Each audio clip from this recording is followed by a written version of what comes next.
बिस्मिल्लाहिर्रहमानिर्रहीम। अस्सलाम वालेकुम students, welcome to my YouTube channel learn with Noman.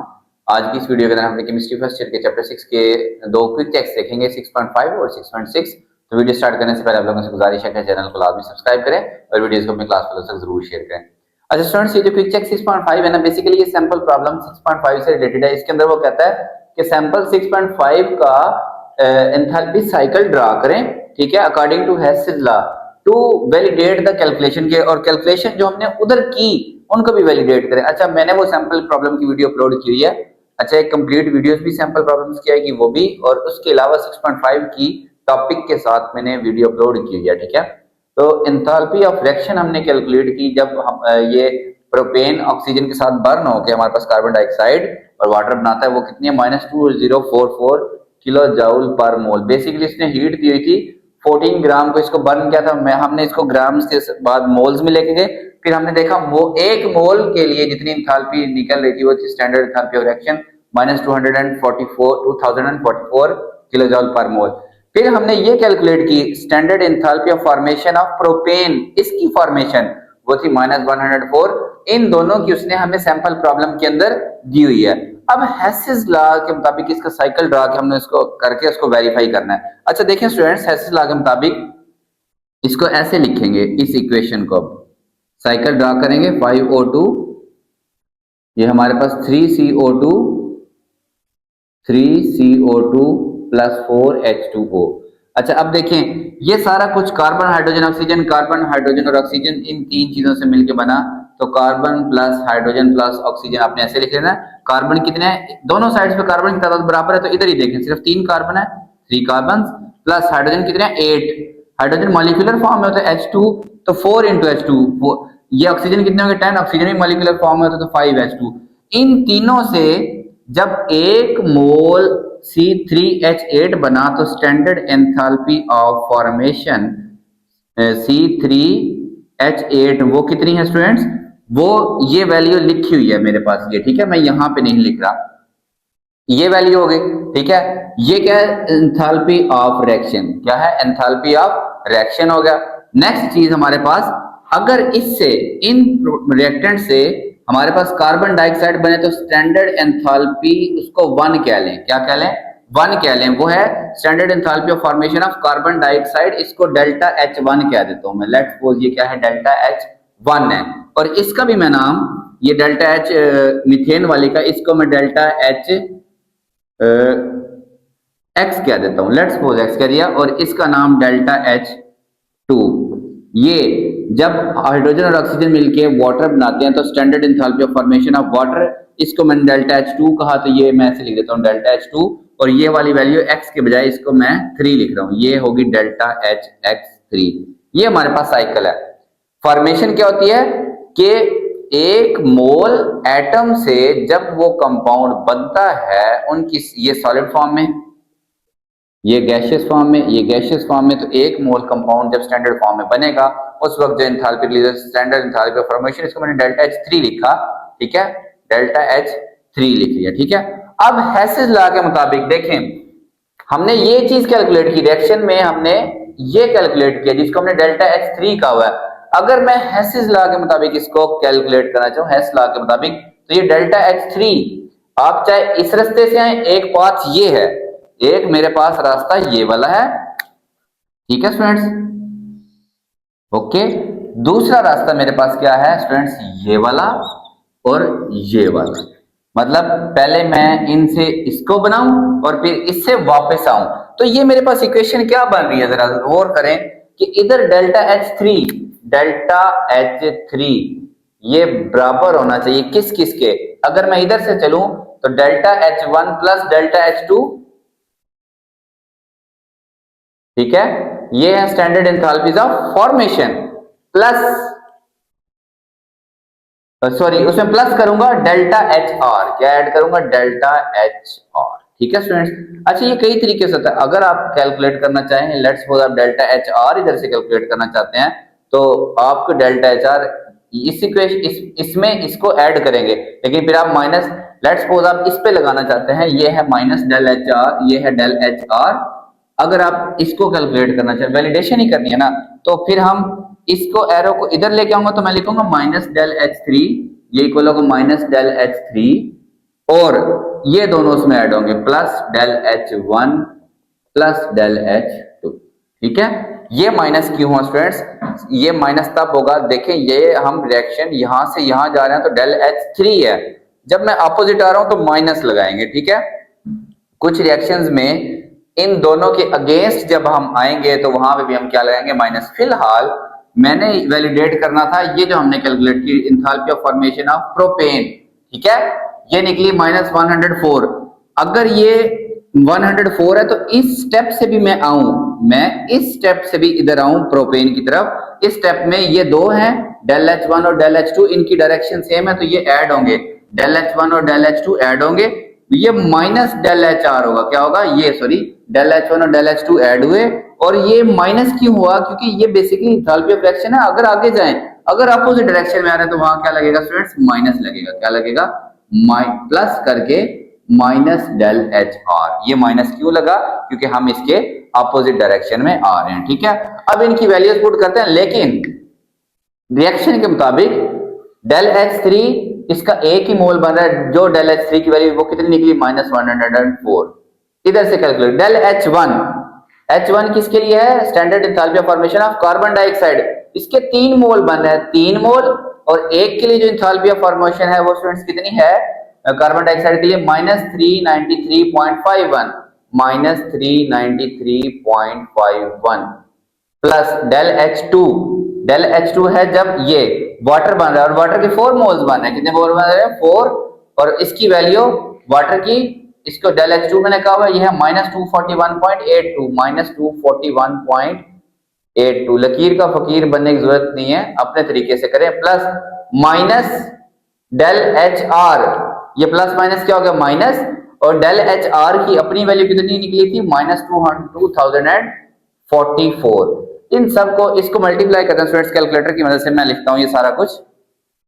अच्छा स्टूडेंट्स, ये बनी, इसको 3 से मल्टीप्लाई करें तो ये plus minus minus 1180.53, plus minus minus इसको मल्टीप्लाई करें तो 967.28, ये माइनस और माइनस प्लस 2044, तो ये 103.9 जो कि अप्रोक्सीमेटली 104 के इक्वल है। यहाँ पे भी हमारे पास वो भी माइनस का आएगा। ठीक है, ये दोनों माइनस के और ये प्लस का, ये दोनों माइनस और माइनस ऐड होंगे, फिर उसमें से हम प्लस कर देंगे इसको, तो इसका आंसर माइनस का 103.9 आता है, जो कि अप्रोक्सीमेटली 144 के क्या है? 104 के इक्वल है माइनस का, तो ये भी माइनस 104 और इस साइड पे भी माइनस 104। इस तरह से आपका ये जो सैंपल प्रॉब्लम है और जो हेस्ल है वो दोनों क्या हो गए? वैलिडेट हो गए। ठीक है फ्रेंड्स, नेक्स्ट देखते हैं क्विक चेक 6.6। अच्छा जी, 6.6 का जो पहला है ना, इसमें है the reaction for Haber's process is ammonia की फॉर्मेशन है, नाइट्रोजन और हाइड्रोजन आपस में रिएक्ट करते हैं, अमोनिया बनाते हैं। ठीक है, इसकी हमने कैलकुलेट करनी है, एंथैल्पी चेंज कैलकुलेट करना है, और उसने हमें दिया हुआ है रिलेटिव बॉन्ड एनर्जी के, नाइट्रोजन का बॉन्ड ब्रेक हो तो कितनी एनर्जी रिलीज रिक्वायर्ड होती है, हाइड्रोजन का बॉन्ड ब्रेक हो तो इतनी एनर्जी रिक्वायर्ड होती है, और नाइट्रोजन हाइड्रोजन का बॉन्ड बने, ये वो एनर्जी होती है जो, या बॉन्ड एनर्जी हमने पढ़ी थी स्टूडेंट्स कि जो बॉन्ड बने तब रिक्वायर्ड होती है या बॉन्ड बने तब रिलीज होती है, तो बात वो एक ही है। जिसमें रिलीज हो रही है, देखे ना, अगर किसी को इतनी एनर्जी कोई रिलीज करता है तो अगर हम उसको वो एनर्जी वापस दें, ठीक है, अगर ये उसने बॉन्ड बनाने में रिलीज की और हम उसको इतनी एनर्जी दे दें तो उसका वो बॉन्ड टूट जाएगा। और अगर किसी को बॉन्ड बनाने के लिए इतनी एनर्जी चाहिए, ठीक है, ये उसको चाहिए, तो उल्टा हम उसमें से इतनी एनर्जी निकाल लें बनने के बाद, तो ये वो बॉन्ड क्या हो जाएगा? टूट जाएगा। तो बात एक ही है कि बेसिकली आप कह लें कि ये नाइट्रोजन बॉन्ड को तोड़ने के लिए, डबल बॉन्ड को तोड़ने के लिए इतनी एनर्जी चाहिए, या फिर जब डबल बॉन्ड बनेगा तो इतनी एनर्जी क्या होगी? रिलीज होगी। ठीक है, फिर हाइड्रोजन के बॉन्ड ब्रेक करने के लिए हमें इतनी एनर्जी चाहिए, नाइट्रोजन हाइड्रोजन का बॉन्ड ब्रेक करने के लिए हमें इतनी एनर्जी चाहिए, बॉन्ड एनर्जी उसकी इतनी है। ठीक है, तो एंथैल्पी ऑफ एंथैल्पी चेंज क्या होगी? देखिए स्टूडेंट्स, जो एंथैल्पी चेंजेस होते हैं ना, डेल्टा एच, वो होता है sum of bond energy of reactants minus sum of bond energy of products. ठीक है, कंबाइंड। अब रिएक्टेंट्स में भी दो हैं, इसमें मैं क्या लिखूंगा? रिएक्टेंट्स में नाइट्रोजन के बॉन्ड ब्रेक करने के लिए एनर्जी प्लस हाइड्रोजन के बॉन्ड ब्रेक करने के लिए energy. Bond energy required for nitrogen nitrogen bond plus bond energy required for hydrogen hydrogen bond breaking hydrogen hydrogen bond. देखें, बॉन्ड ब्रेक करने के लिए एनर्जी चाहिए होती है और मोस्टली बॉन्ड जब बनते हैं तो एनर्जी रिलीज होती है। अब खुद सोचें, अगर एनर्जी रिलीज ज्यादा हुई है और रिएक्टेंट्स की एनर्जी तोड़ने के लिए कम एनर्जी खर्च हुई है तो ये इसके एंथैल्पी चेंजेस क्या होंगे? नेगेटिव। ये देखें, ये अमाउंट ज्यादा और ये अमाउंट कम, तो ज्यादा वाली नेगेटिव हो तो ओवरऑल रिएक्शन नेगेटिव होने का मतलब ये एनर्जी यहां से क्या हुई है स्टूडेंट्स? रिलीज हुई है। ठीक है, यानी कि एक्सोथर्मिक। बेसिकली बॉन्ड बने या बॉन्ड टूटे, एनर्जी वही है। ठीक है, लेकिन क्योंकि अगर प्रोडक्ट में बेसिकली बॉन्ड बन रहे होते हैं तो बॉन्ड बनने के दौरान जो एनर्जी रिलीज होती है अगर वो ज्यादा है, माइनस वाली टर्म बड़ी है और प्लस वाली टर्म छोटी है, तो ओवरऑल रिएक्शन नेगेटिव। नेगेटिव का मतलब एनर्जी रिलीज हुई है, एक्सोथर्मिक रिएक्शन होगा। ठीक है, अब रिएक्टेंट्स में ये दो चीजें थी, माइनस प्रोडक्ट में क्या है? अमोनिया बन रही है। Energy required for making nitrogen hydrogen bonds. ठीक है स्टूडेंट्स, नाइट्रोजन और हाइड्रोजन के जब बॉन्ड बनते हैं उसके लिए जो एनर्जी चाहिए होगी। अच्छा, अब इसमें एक और चीज है, क्या चीज ध्यान में रखनी स्टूडेंट्स? देखें, ये जो ENN है ये नाइट्रोजन नाइट्रोजन के दरमियान दो बॉन्ड, डबल बॉन्ड, N2 का मतलब नाइट्रोजन नाइट्रोजन डबल बॉन्ड, और कितने मोल्स? 1 मोल ही ब्रेक हो रहा है, तो इसके स्टार्ट में 1 ही आएगा। अब हाइड्रोजन हाइड्रोजन का बॉन्ड, वो भी H2। H2 का क्या मतलब होता है? हाइड्रोजन हाइड्रोजन का बॉन्ड। ठीक है, लेकिन कितने? 3 मोल्स या 3 मॉलिक्यूल्स क्या लें, तो यहाँ पे क्या लगेगा? 3 बॉन्ड इस तरह के। हाइड्रोजन हाइड्रोजन के कितने बॉन्ड ब्रेक करने हैं? 3 बॉन्ड ब्रेक करने हैं। ठीक है, अब यहाँ नाइट्रोजन और हाइड्रोजन के लिए कितनी एनर्जी चाहिए होगी? देखिए कितने बॉन्ड्स हैं? NH3 का मतलब क्या होता है? NH3 नाइट्रोजन हाइड्रोजन 3 बॉन्ड और एक क्या होता है यहाँ पे? लोन पेयर होता है। तो एक NH3 में नाइट्रोजन और हाइड्रोजन के कितने बॉन्ड है? 1 2 3, और टोटल NH3 कितने हैं? 2। तो 3 मल्टीप्लाई बाय 2, एक मॉलिक्यूल में 3 बॉन्ड और टोटल मॉलिक्यूल्स कितने? बैलेंस केमिकल इक्वेशन के मुताबिक 2, तो 3 2 आर 6। ठीक है, या आप मोल्स में देख लें कि एक मोल ब्रेक करने के लिए इतनी एनर्जी चाहिए, तो कितने बॉन्ड्स के मोल है? 6, 3 2 आर 6। देखिए एक मॉलिक्यूल में 1 2 3, तो कितने मॉलिक्यूल है? 2 3 2 आर 6, तो यहाँ पे मैं लगाऊंगा 6 लगाऊंगा। ठीक है, अब ये है मेरे पास स्टैंडर्ड एंथैल्पी चेंजेस होंगे। नाइट्रोजन नाइट्रोजन डबल बॉन्ड, उसके लिए मुझे चाहिए 945। कितनी एनर्जी चाहिए? 945 प्लस 3 EHH का बॉन्ड ब्रेक करने के लिए हाइड्रोजन हाइड्रोजन 436, 3 इंटू 4 36 माइनस 6, इसकी वैल्यू 391। 391 ये मैं मल्टीप्लाई कर देता हूँ, 945 3 6 आर 18, 8 1 के 3 3 9 और 1 10 0 1 एलसीएम 3 4 एलसीएम कैरी सॉरी 3 4 12 और 1 13, ये add minus 6 1 are 6 6 9 are 54 4 5 carry 6 3 are 18 और 5 23। ठीक है, ये दोनों ऐड होंगे तो 945 प्लस 1308, तो 31521। ठीक है, ये 223 2253, उसमें से माइनस करना है 2346, तो माइनस 2346 और 2253। ठीक है, 3 1 कैरी 9, ये 1 इधर आ गया था तो बस माइनस 93, माइनस वाली रकम बढ़ी है, तो इंथैल्पी चेंजेस कितना? माइनस 93 किलो जाउल पर मोल। यानी कि जब हमारे पास ये हम 1 मोल अमोनिया बनेगा, ठीक है, उसके लिए कितनी एनर्जी चाहिए होगी? 49 माइनस 93 किलो जाउल पर मोल इंथैल्पी चेंजेस हमारे पास होंगे इस रिएक्शन के। ठीक है,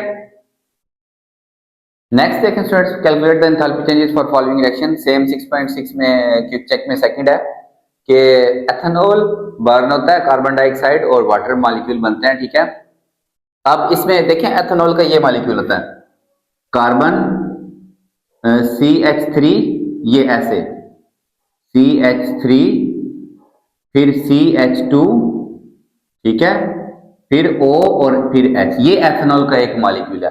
अब इसमें कितनी तरह के बॉन्ड है?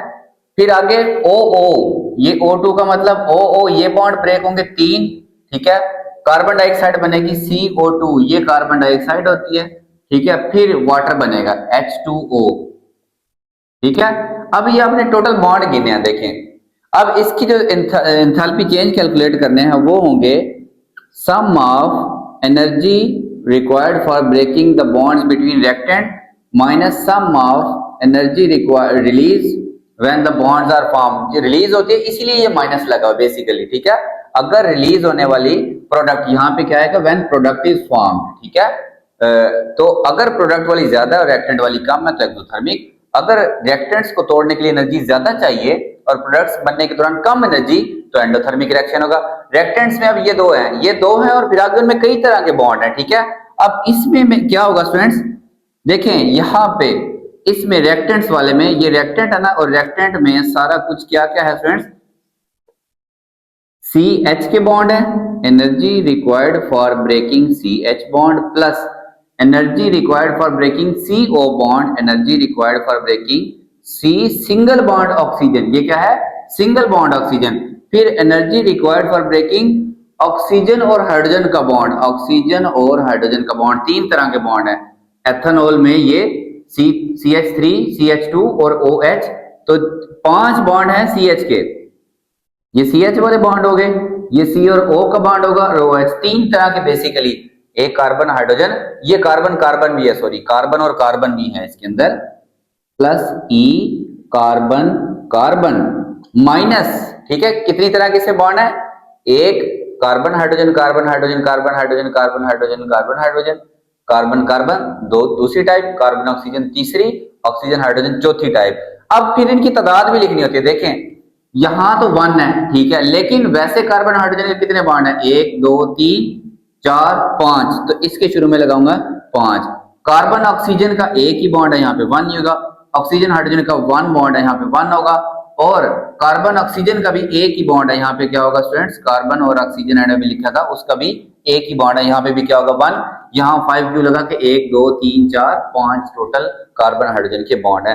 प्रोडक्ट्स देखें स्टूडेंट्स, अब प्रोडक्ट्स में ना सॉरी अभी रिएक्टेंट में OO भी है और ऑक्सीजन O2 का बॉन्ड ब्रेक होने के लिए plus energy required for breaking oxygen oxygen bond, और वो कितने हैं स्टूडेंट्स, ऑक्सीजन ऑक्सीजन 3, तो यहाँ पे 3 लगेगा, माइनस वो एनर्जी जो प्रोडक्ट बनेगी तो रिलीज होगी, कार्बन डाइऑक्साइड ये बने, कार्बन डाइऑक्साइड बनाया, energy release when carbon double bond oxygen bonds are formed, और वो एक मॉलिक्यूल में कितने हैं, एक और एक 2, और मॉलिक्यूल कितने बने 2, एक मॉलिक्यूल में 2 डबल बॉन्ड है और टोटल बने 2 मॉलिक्यूल, तो 4 डबल बॉन्ड है, प्लस 3H2O, H2O में ये OH बॉन्ड होते हैं, energy release when OH bond is formed. अब एक मॉलिक्यूल में 2 बॉन्ड और टोटल मॉलिक्यूल 3, तो 6 OH बॉन्ड्स फॉर्म होंगे। ये देखें COO बॉन्ड फॉर्म होंगे तो कार्बन डाइऑक्साइड बनेगा, कितने बॉन्ड, एक मॉलिक्यूल में 2, टोटल मॉलिक्यूल 2, तो 4 बॉन्ड्स, प्लस वाटर मॉलिक्यूल बनेगा तो एनर्जी कितनी रिलीज होगी, OH बॉन्ड 1 और 1 2 और टोटल मॉलिक्यूल 3, तो 6 3 2 6, तो ये एनर्जी रिलीज होगी, ये एनर्जी हमें चाहिए होगी। अगर रिलीज वाली ज्यादा हुई और चाहिए वाली कम हुई तो रिएक्शन एक्सोथर्मिक होगा या अदरवाइज एंडोथर्मिक। अब ये मैं पहले इनकी वैल्यूज लिख रहा हूं, 5 इंटू CH कार्बन हाइड्रोजन 4 10, तो 5 into 4 10 plus EC single bond O 336, वो बस 336 plus EOH energy required for OH bond 465 plus C single bond, sorry ये मैंने C बॉन्ड, यहाँ पे C कार्बन कार्बन बॉन्ड करना था, ठीक है। तो कार्बन कार्बन बॉन्ड की energy 347 plus oxygen oxygen double bond और उसके शुरू में 3, ऑक्सीजन ऑक्सीजन डबल बॉन्ड 496 और उसके स्टार्ट में 3 इंटू 496 माइनस, ठीक है, ब्रैकेट में 4 carbon double bond oxygen 805, 4 into 805 plus 6 into oxygen और हाइड्रोजन का बॉन्ड 465, ठीक है। ये सब वैल्यू स्टूडेंट्स मैं ऐसा करता हूं, इनको मल्टीप्लाई कर रहा हूं, ये बन जाएगी, देखें 2050 प्लस इन तीनों को मैं ऐड कर देता हूं, ठीक है, 3 4 तो 1000 और ये बनेगा उसके बाद 100 1148, ठीक है। उसके बाद ये इनको मल्टीप्लाई करूंगा, ये 1500 से 12 कम बनेगा तो 1488 माइनस ये ब्रैकेट में इसको मल्टीप्लाई कर 3200 इंटू 20, 3220, ठीक है। इसको मैं ये ब्रैकेट में ही रखेंगे प्लस ये बेसिकली ये दोनों ऐड होंगे, ठीक है। फिर ये वाला माइनस आएगा 2400 और ये बनेगा 2600, ठीक है। 40 और 30 2670 बनेगा ये, ठीक है। ओके, नेक्स्ट देखें स्टूडेंट्स। अच्छा ये ना स्टूडेंट्स मैंने मिस्टेक की थी, ये बनता है ये 2790 बनता है, ठीक है। अब इन सबको ऐड करें, ये प्लस वाले बन गए 4686, ठीक है। माइनस इनको ऐड करें तो ये बनता है 6010 और फिर इसको सब्ट्रैक्ट करें तो ये 1324 बनता है माइनस का किलो जूल पर मोल, ठीक है। ये हमारे पास होंगे इंथैल्पी चेंजेस एक मोल, ठीक है स्टूडेंट्स। तो बेसिकली हमने क्या करना होता है कि बॉन्ड ब्रेक करने के लिए बॉन्ड देख लेना अपने कौन कौन से ब्रेक होने, कितने ब्रेक करने हैं, उस ब्रेक हो रहे हैं वो भी देख लेना है, उनकी एनर्जीज उसने दी हुई होंगी, ठीक है। उन सबको ऐड करना है, माइनस करना है प्रोडक्ट के बॉन्ड बनने के दौरान जो एनर्जी रिलीज होगी, ठीक है। लेना वहां पे अंदर साइन प्लस ही होगा, लेकिन उसके बाहर हमने क्या ले लेना है, माइनस ले लेना है, ठीक है। प्रोडक्ट में देखें कार्बन डाइऑक्साइड एक में दो कार्बन डाइऑक्साइड तो टोटल 4 तो 4 और कार्बन डाइऑक्साइड की एनर्जी रिलीज होती है, ये चाहिए होती है 805, ठीक है। फिर ओ वाटर बन रहा है, वाटर होता है H2O, H2 और ये O, तो 2 हाइड्रोजन ऑक्सीजन बॉन्ड और टोटल कितने मॉलिक्यूल हैं 3, तो 3 2 6 टोटल बॉन्ड्स हो गए और एक बॉन्ड 465 किलो जूल पर मोल एनर्जी चाहिए होती है हमें, ठीक है। तो टोटल उसको मल्टीप्लाई कर देंगे, ये दोनों आपस में ऐड होगी, इनके बाहर माइनस रहेगा, ठीक है। ये सारी प्लस हुई तो ओवरऑल एनर्जी रिलीज ज्यादा हुई और अब्जॉर्ब कम हुई, तो एंथैल्पी चेंजेस क्या है नेगेटिव है, वो कितना माइनस 1324 किलो जूल पर मोल होंगे। ये बहुत सिंपल सा है और बहुत इंपॉर्टेंट है, होप सो आप लोगों को अच्छे से समझ आई होंगी। ये दोनों क्विक चेक, तो चैनल आपने लाजमी सब्सक्राइब करना है और वीडियोस को अपने क्लास में तक जरूर शेयर करें। अल्लाह हाफिज़ फ्रेंड्स।